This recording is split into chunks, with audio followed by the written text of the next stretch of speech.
9 de la mañana con 10 minutos. Hemos vuelto de la música y listos para presentar y saludar a quienes nos van a acompañar en el panel del día de hoy. Ya están en conexión con nuestro programa la delegada nacional del Comité Central del Frente Amplio, ex secretaria además general de Convergencia Social, Lorena Meneses. La saludamos. ¿Cómo estás, Lorena? Muy buenos días. Hola, buenos días. Gracias por la invitación. No, gracias a ti por estar acá con nosotros. Lo mismo que al investigador de la John Glenn College of Public Affairs en la Ohio State University, Felipe Caro López, que también ya está conectado con nosotros. Felipe, ¿cómo estás? Hola, ¿qué tal, Rodrigo? Buenos días.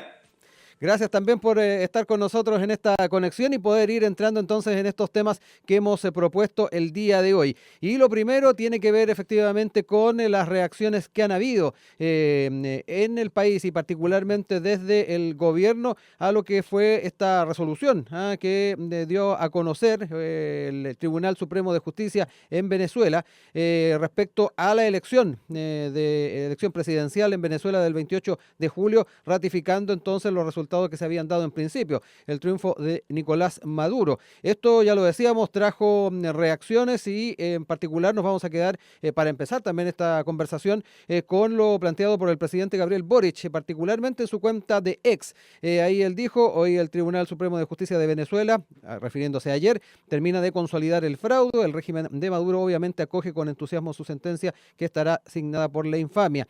No hay duda que estamos frente a una dictadura que falsea elecciones, reprime al que piensa distinto y es indiferente ante el exilio más grande del mundo, solo comparable con el de Siria producto de una guerra. Dentro de los otros párrafos en los cuales se refiere a esta temática, el presidente también habla del tema de las izquierdas en el continente. Dice: la dictadura de Venezuela no es la izquierda, es posible y necesaria una izquierda continental, profundamente democrática y que respete los derechos humanos sin importar el color de quien los vulnere. Un progresismo transformador que mejore las condiciones de vida de su pueblo, construyendo comunidad en vez de individualismo, encuentro por sobre polarización. Hacia allá caminamos en Chile. Es parte de lo señalado por el presidente y también es importante ir revisando cuáles fueron las visiones que se han planteado desde otros sectores políticos. Por ejemplo, la alcaldesa de Providencia, Evelyn Matei, también vía ex se señaló que siempre fue fraude, y aunque valoro que el presidente llame a las cosas por su nombre, llegó el momento de tomar como país acciones concretas. Un primer paso será el que se reconozca a González Urrutia como presidente electo y se promueve internacionalmente la defensa y restitución de la democracia en Venezuela. También quería citar algunas declaraciones que hizo también en un tenor similar el presidente de la Democracia Cristiana, el diputado Alberto Undurraga. Él dijo que el jefe de Estado ha sido valiente y ha sido coherente con su declaración de principios democráticos, pero agregó que el paso que sigue es reconocer el triunfo de Edmundo González en Venezuela. Para además ir acompañando otras informaciones, también durante la mañana hubo planteamientos del canciller Alberto Van Claveren respecto a lo que ha sido entonces esta elección. En particular dijo que todo apunta a que Edmundo González ganó las elecciones, pero no nos corresponde a nosotros como país proclamar a un presidente electo. Nosotros nos estamos concertando con otros países para impulsar un proceso de transición y presionar al gobierno venezolano. Es parte de lo que señaló también en Radio ADN, para dar también el crédito, el canciller Van Claveren. Con todos estos elementos dejo ahí la palabra a nuestro panel para que entremos en esta temática. Lorena, parto contigo para que nos cuentes un poquito cómo has estado siguiendo también el tema. Bueno, ya van varias semanas de este tema y hemos sido bien claros desde el Frente Amplio y bueno, básicamente el presidente Boric, si no es que fue el primero en señalar que esto no se iba a aclarar hasta que no estuvieran las actas y fuera un proceso transparente y democrático, como que tiene que ser una elección y en el respeto de la soberanía del pueblo venezolano. Sin embargo, vimos cómo el Tribunal Supremo del país no, ratifica este triunfo. No nos extraña, digamos, porque en definitiva es parte también de la misma sistema que está armado en Venezuela, y por tanto lo que vemos es cómo el gobierno de Maduro se aferra al poder y finalmente ratifica este fraude, tal como lo dijo el presidente.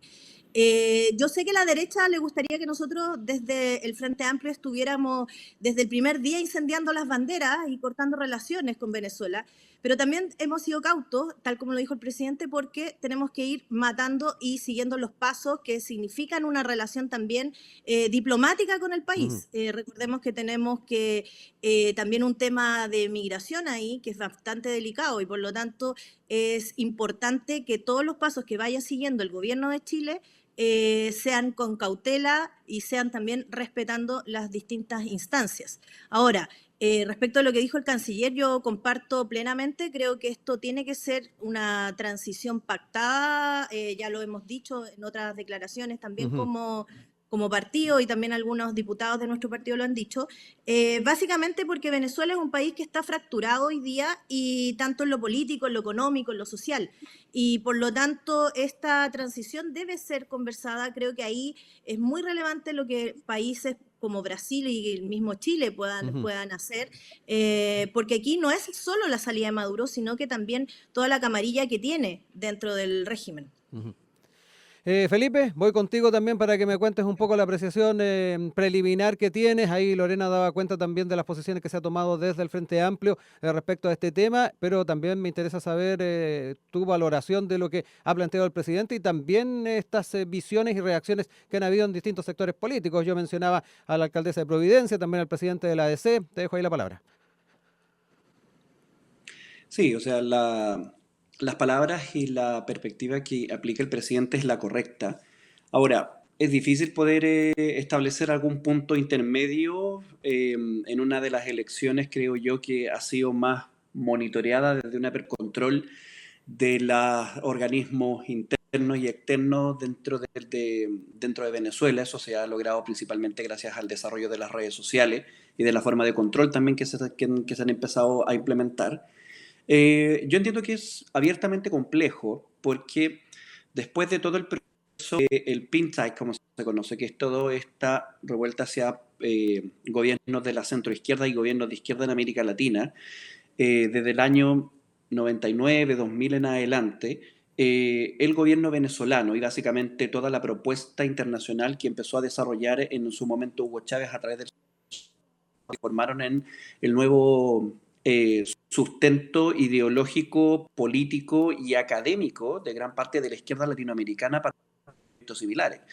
Eh, y fruto de eso, los gobiernos, por ejemplo, en su momento de Michelle Bachelet, son los gobiernos de Lula. En algún momento también estuvo bajo esa perspectiva el gobierno de Correa en Ecuador, eh, Morales en Bolivia, para qué decirlo, en donde se intentaron realizar una serie de elementos sobre la receta, por decirlo así, bolivariana, intentó realizar a través del antiguo proceso constituyente que se realizó el 4 de septiembre, que en definitiva respondía a ese proceso, con comillas, transformador y que en definitiva simplemente ha derivado en un procedimiento 100% dictatorial.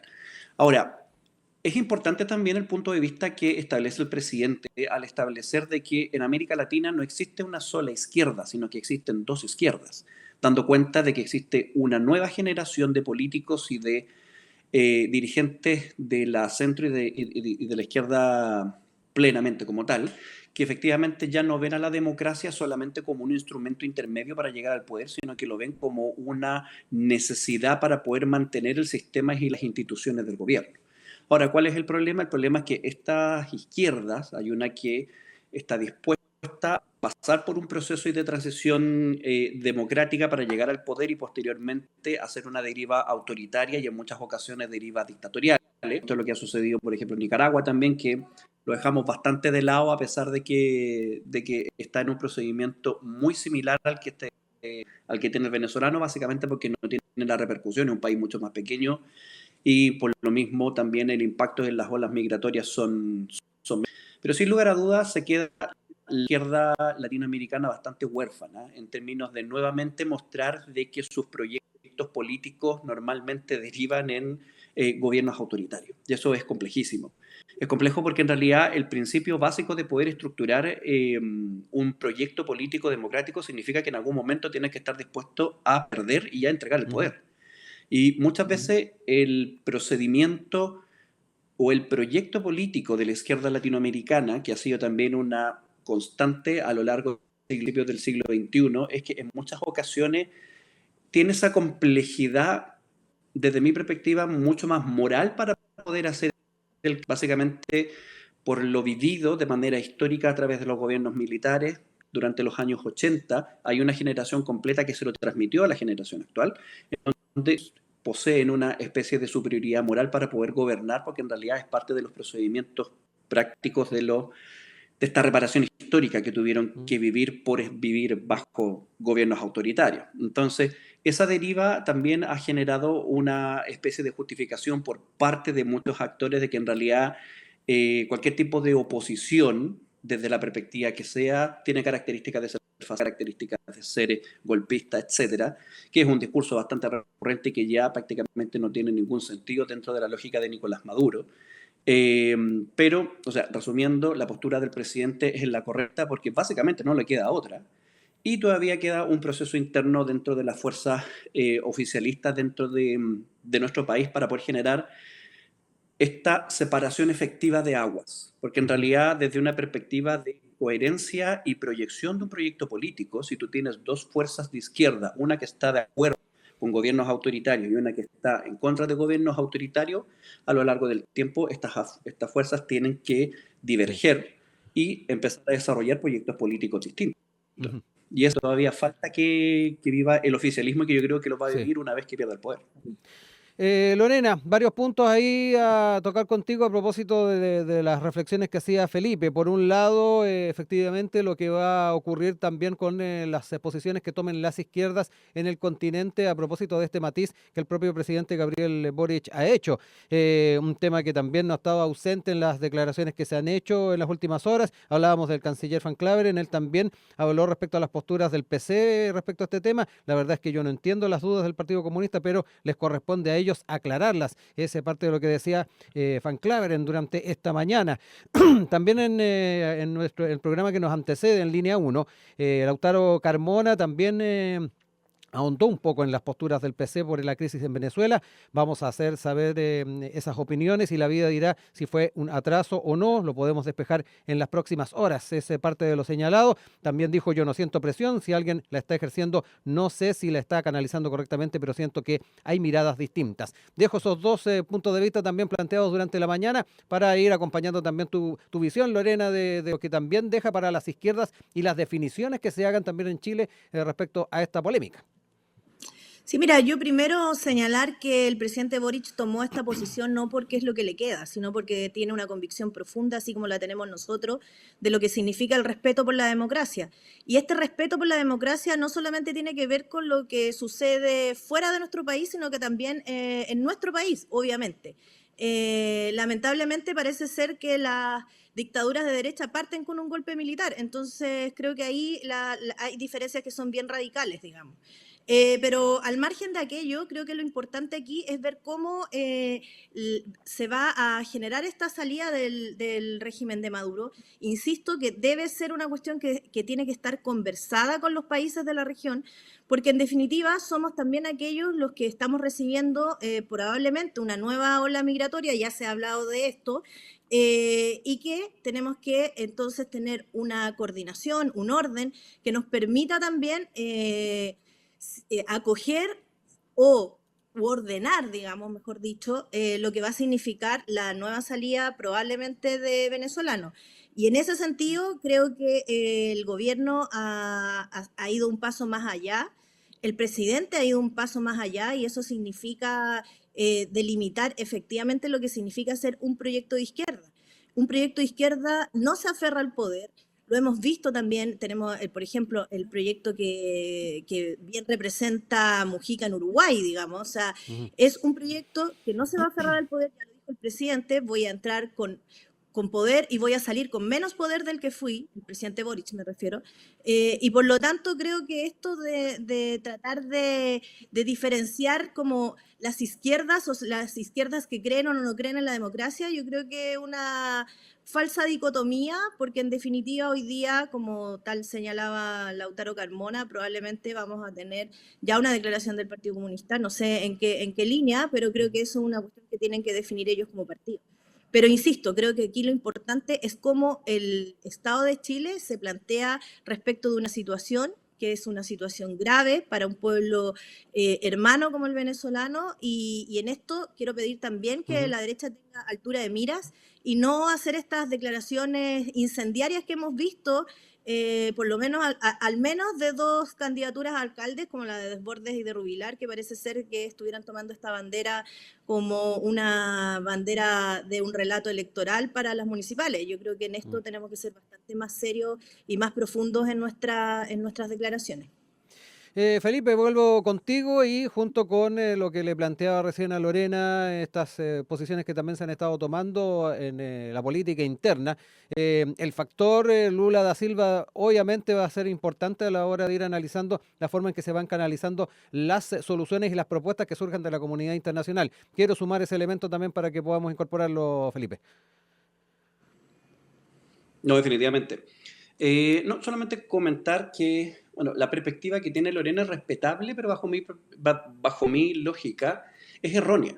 Es errónea en realidad pensar de que hay una falsa dicotomía entre proyectos de izquierda que están a favor de la democracia y algunos que están en contra, porque históricamente ha sido así. Históricamente desde los años 50 en adelante, cuando inicia todos los procedimientos, sobre todo bajo los regímenes que empiezan a llegar a través de las canalizaciones de las unidades populares.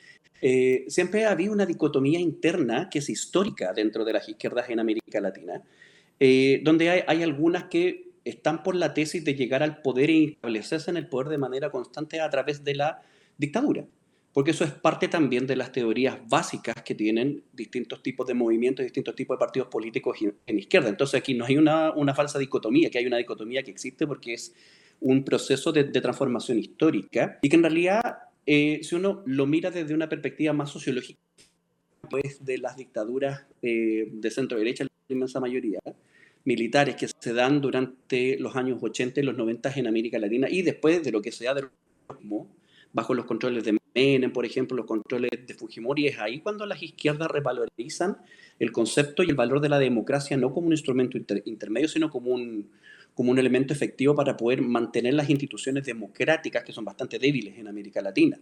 Entonces, si nosotros vemos el día de hoy y si nosotros también recordamos un poco los proyectos internacionalistas del proyecto bolivariano del siglo XXI, tenían básicamente mucho resabio en términos de mantenerse en el poder independiente de las características, porque ellos eran dueños de una verdad sacrosanta de esta revolución constante, que era una nueva versión de lo que había sucedido con la revolución cubana. Entonces, es una actual no solamente en Chile, es un tema actual de todas las izquierdas en América Latina y es un tema que se tiene que conversar.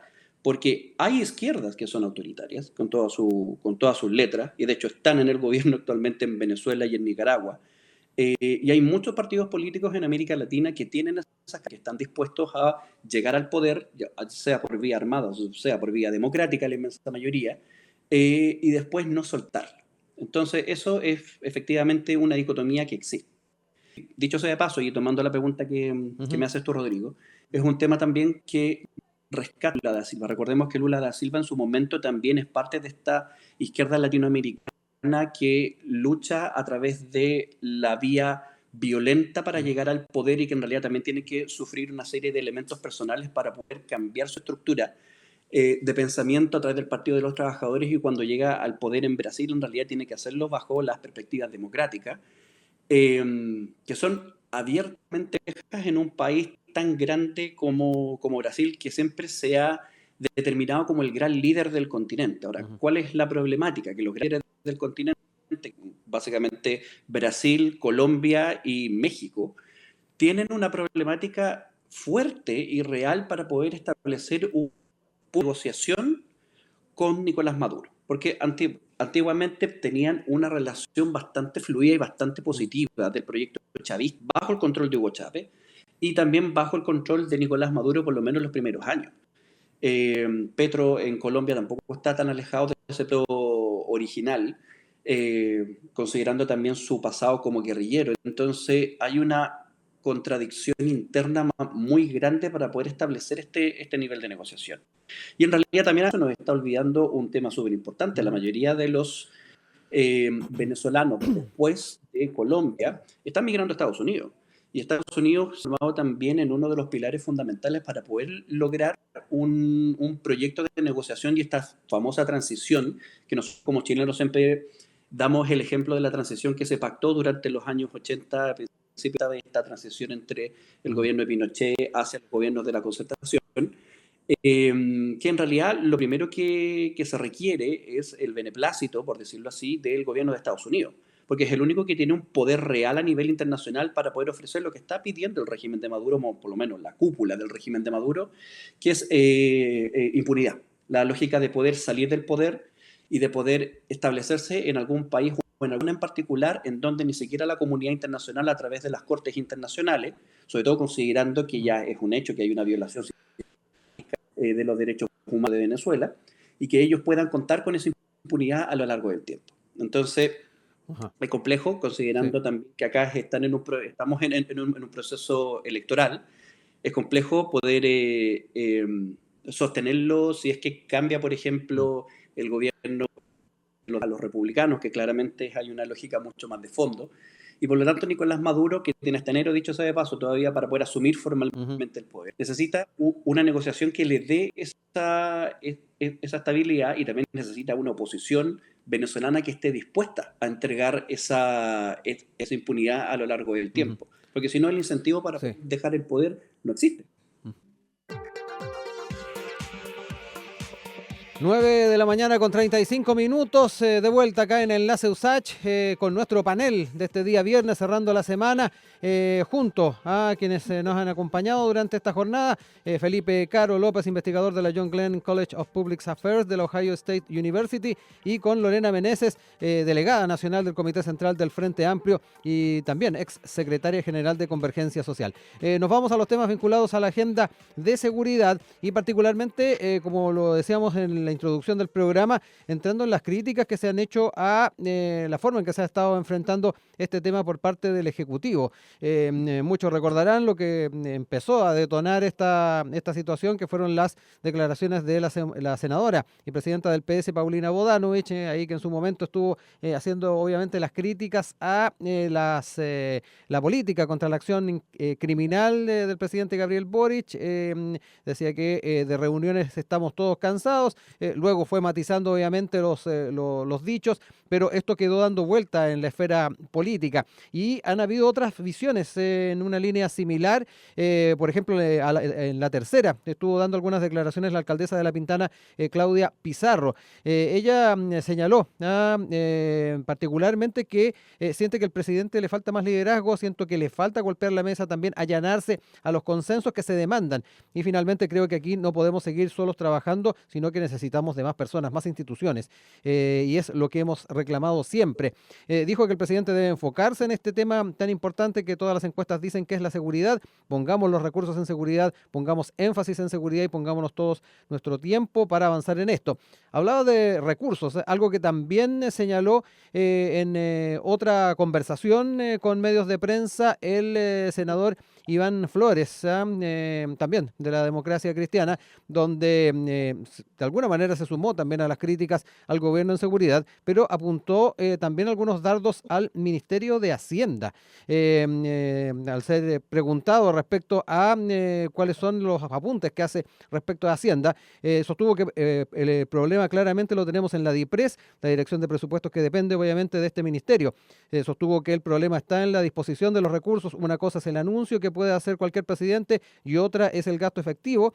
En este punto que señaló que Hacienda se ha convertido en una especie de tapón porque este gobierno, dijo, se han implementado un par de pasos adicionales que ralentizan el proceso de las iniciativas de seguridad. Es parte entonces de lo señalado por el senador. Dijo que el presidente podrá anunciar una medida, pero que eso necesita que se aplique con fondos de fácil ejecución o por último, con fondos disponibles. Es parte de lo que está también asumiéndose en esta discusión. Felipe, voy contigo ahora para que nos cuentes un poquito que también cómo has estado siguiendo estas visiones críticas y efectivamente cómo llegamos a un punto en común para poder sacar adelante la agenda.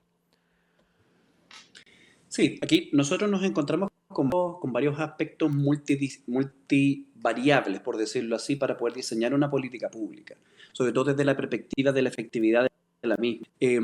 Uno de los principales elementos, bajo mi perspectiva, es que se está mal entendiendo cuál es la lógica, o más bien dicho, dónde está el vínculo de este aumento de la criminalidad y las características de la criminalidad se ha dado sobre todo desde el año 2021, 2020 aproximadamente, donde se ha dado ese fenómeno, que no solamente ha sido por la proliferación de bandas extranjeras, dicho sea de paso, es un elemento, pero en realidad también la mutación interna de las bandas chilenas, el cambio del tipo de criminalidad, la incapacidad de las policías para poder perseguir de manera efectiva el delito, cuál es el rol que están estableciendo, que están en municipalidad, y también nosotros somos testigos directos de las brechas de lo que significa las comunas más ricas, lo que pueden gastar en seguridad y la sensación de seguridad que le pueden dar a sus vecinos versus las que no tienen esos recursos necesarios, cuál es el rol del gobierno central mediante todos los instrumentos que tiene, sobre todo la subdere, para poder suplir esas brechas. Entonces nos encontramos en un cóctel molotov bastante complejo de poder entender si es que no se problematiza correctamente cuál es el problema. Válgame la redundancia, yo me acuerdo bastante una esquemática que tiene el profesor José Méndez, que habla sobre las particularidades de poder diseñar políticas públicas en América Latina, dentro de todas las deficiencias que se pueden tener. Tal vez una de las más importantes, y yo creo que no se ha incorporado dentro del proceso de análisis, fue que después de la crisis social del año 2019, la valoración positiva que tuvieron las policías fue bastante amplia. Por lo tanto, también bajó el número real de policías que teníamos disponibles para poder generar los patrullajes y la efectividad. O sea, hubieron muchos carabineros, básicamente, que se pasaron a retiro después de esos años, durante el año 2019 y el año 2020. Y también en las escuelas, tal vez los números más bajos de postulantes a carabineros que hemos tenido en los últimos años, y que recién este año o el año pasado creo que se recuperó a un nivel relativamente normal. Eso significa que del año 2019 al año 2024 tenemos una falencia en términos de formación de nuevas fuerzas policiales. Tenemos una brecha que cubrir ahí, y que muchas veces esa brecha se tiene que cubrir con fuerzas, no necesariamente policiales, sino que fuerzas de control de seguridad desde otras perspectivas. Todos estos elementos sobre la mesa, en realidad es complejísimo poder diseñar planes efectivos, porque en realidad el controlar por controlar, o simplemente decir vamos a aumentar la dotación de policías cuando no tienes el elemento base, o sea, no tienes el recurso humano disponible para poder desplegarlos en distintos territorios, te encuentras con una limitante real súper compleja. Y en definitiva también a eso hay que incorporarle el elemento que estamos en un año electoral, en donde para los alcaldes, y esta cuestión es muy sencilla, el alcalde que se preocupe de tres temas fundamentales, que son la seguridad, el control migratorio y el desarrollo económico, van a ser los alcaldes que van a salir electos. Y muchos de los alcaldes del oficialismo se ven complicados en términos discursivos y en términos políticos de poder llevar a cabo ese tipo de agendas, y siente que están siendo dejados de lado por el Ejecutivo a nivel central, que no les está dando tampoco los instrumentos para eso.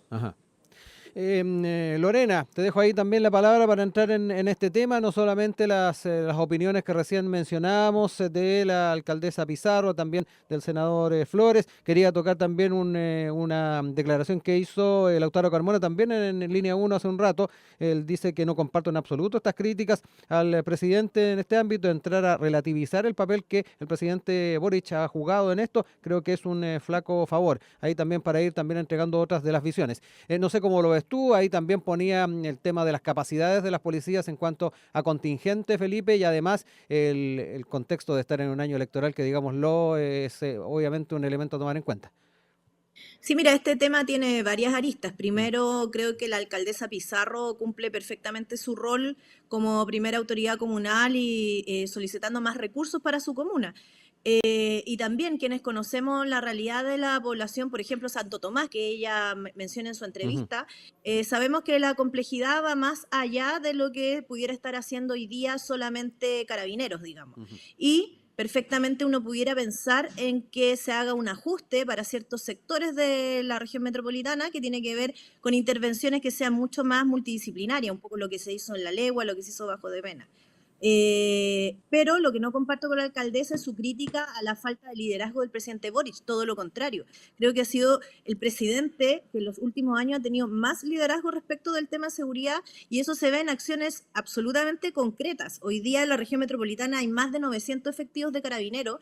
Yo creo que eso es muy relevante. El día viernes pasado vimos en San Miguel cómo se aplicó el plan Enjambre, que es un plan nuevo y que significa y que significó para San Miguel en ese minuto detención de 200 personas, 96 de las cuales tenían órdenes de detención pendientes, digamos. Entonces, por otro lado, tenemos también el aumento histórico que se ha hecho en materia de seguridad.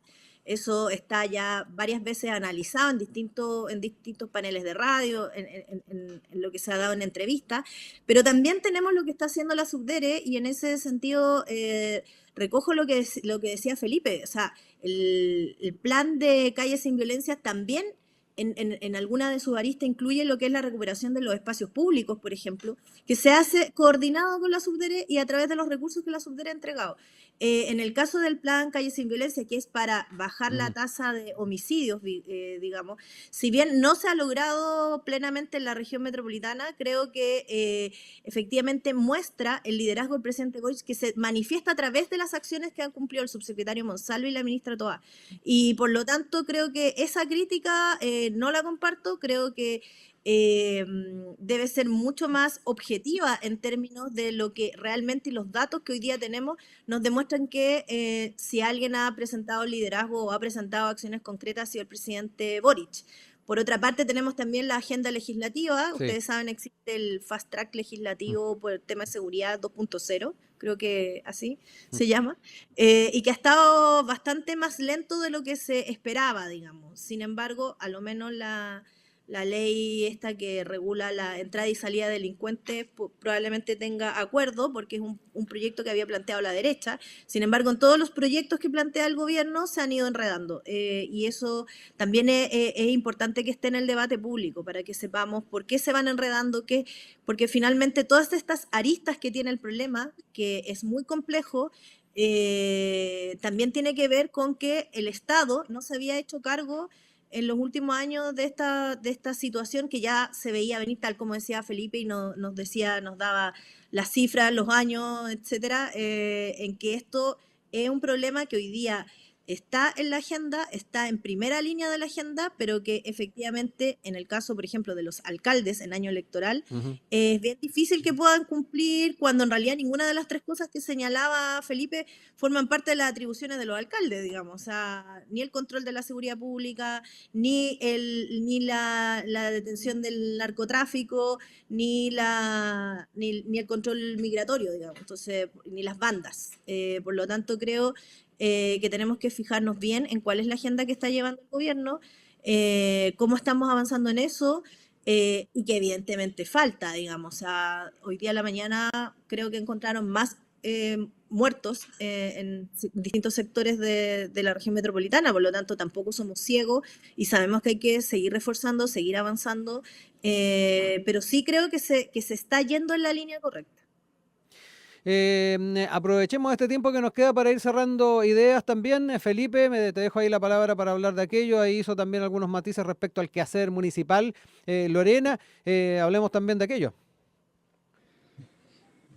No, definitivamente. Mira, acá los municipios en Chile tienen un rol importante para jugar de la seguridad. Ya eso yo me con el tema de poder suplir un poco esta carencia de policía. Y en realidad también hay un tema, solamente es un tema del Estado, es un tema de la política y de la élite política chilena, porque en realidad tampoco es extraño saber de que iban a haber menos policías disponibles considerando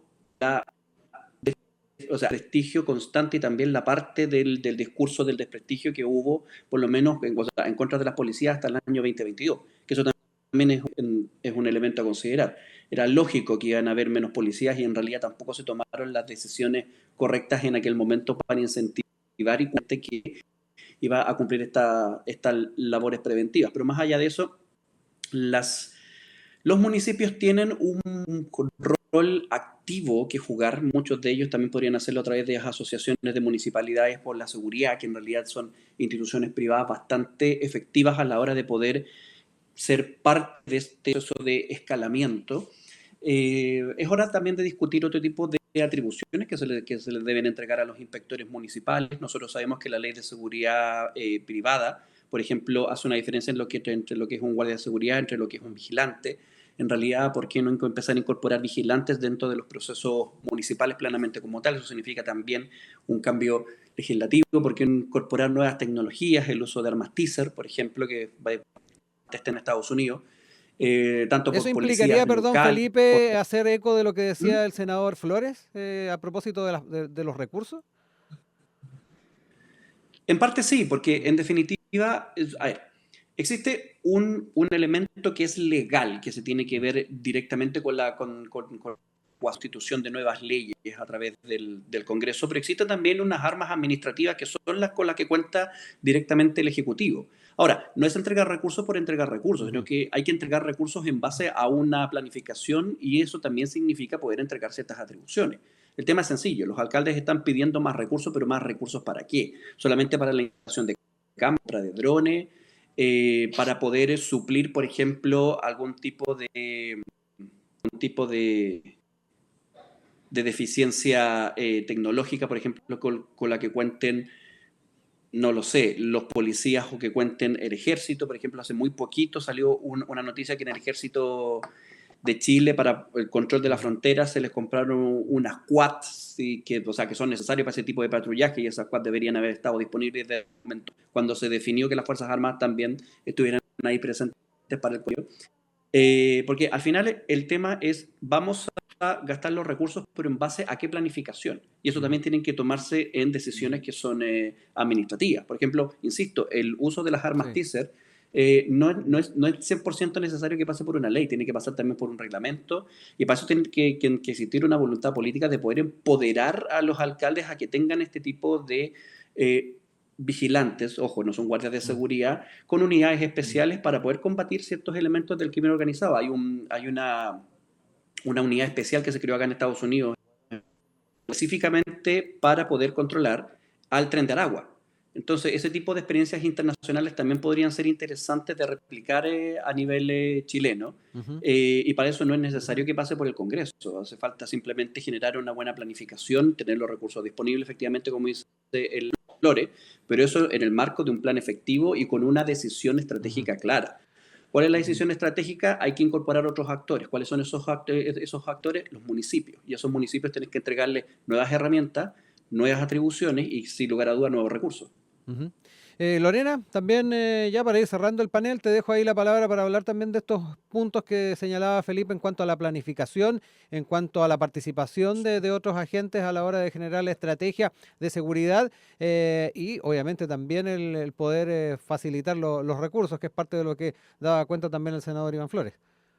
Oye, yo en eso quiero señalar que el año 2023 se hizo la más alta inversión en las regiones desde la más alta de los últimos 9 años. ¿Ah? Ujú. Yo creo que es interesante también lo que se está haciendo en términos de gestión interna, no solo desde la Subdere, lo que significa todo el Ministerio del Interior. Y eso se ha ido traduciendo en, por ejemplo, la formación de la Brigada ECO. O sea, en el fondo se han tomado líneas estratégicas que antes no existían. Tenemos que también dejar claro que existía un retraso en esta materia, pero que también siento que el gobierno ha querido ir avanzando en otras cuestiones, que no solamente, y en eso comparto con Felipe, esto no se trata solamente de agregar cámara Mm. y mientras más cámaras ponemos en los barrios o más alarmas comunitarias les damos a los vecinos, vamos a frenar una cuestión que tiene que ver con banda organizada, digamos. Y en ese sentido creo que hay que seguir avanzando, no solamente en las líneas de gestión y en las líneas presupuestarias, que como les decía, Ujú. se ha avanzado bastante, sino que también en lo que está pasando, por ejemplo, con la ley del secreto bancario. Yo sé que esto es un tema Mm. que a la derecha no le gusta, pero lo vimos ayer, digamos, o sea, cuando nosotros escuchamos la formalización, por ejemplo, de lo que sucedía con Hermosilla, si no hubiera existido el caso Audios, ni siquiera nos habríamos enterado de cómo pasan platas de un lado para otro, sin estar yo en este minuto ligando una cosa con la otra, pero tampoco puedo tener certeza de que no existan otros casos en los cuales las platas pasan de un lado para otro. Igual el abogado Hermosilla está siendo formalizado por lavado de activos, entonces en el fondo es como también avanzamos en otras líneas que pueden ser incómodas para ciertos sectores, pero que en definitiva van a contribuir a parar lo que significa la banda organizada. Si hoy día tenemos el tipo de asesinatos que tenemos en las calles de nuestro país, en particular en la región metropolitana, tiene que ver con que son asesinatos de alta connotación pública, violentos y que están muchas veces ligados a temas de sicariato, a temas de ajustes de cuentas, y por lo tanto hacernos los tontos con aquello creo que no va a contribuir a detener este flagelo que finalmente están sufriendo todos nosotros, no solamente los vecinos y vecinos de La Pintana, digamos, esto está pasando en muchos lugares, y por lo tanto creo que es importante que podamos ir moviendo el cerco, saliéndonos del discurso más ideológico, y así como nosotros desde la izquierda hemos estado disponibles a avanzar en aquello, en fortalecer las policías también, porque también se ha caricaturizado que el Frente Amplio fue el gran gestor de que no existan carabineros porque estuvimos casi en una batalla de desprestigio, olvidándonos también de que en algún minuto son instituciones que tuvieron una baja popularidad precisamente por los casos de corrupción de los cuales fueron protagonistas. Entonces, creo que la visión tiene que ser mucho más amplia, tiene que ser menos sesgada e insisto, creo que tenemos que avanzar también en cuestiones de cómo se mueve el dinero en nuestro país. Son las 9:55. Yo quiero agradecerle a Lorena Meneses, Felipe Caro, que nos acompañaron este día viernes, esta mañana. Un abrazo a ambos. Esperamos ahí volver a encontrarnos con ustedes para seguir tratando los temas de actualidad. Que estén muy bien. Buen fin de semana. Muchas gracias. Igualmente, Rodrigo, gracias por la invitación. Chao, chao. Adiós.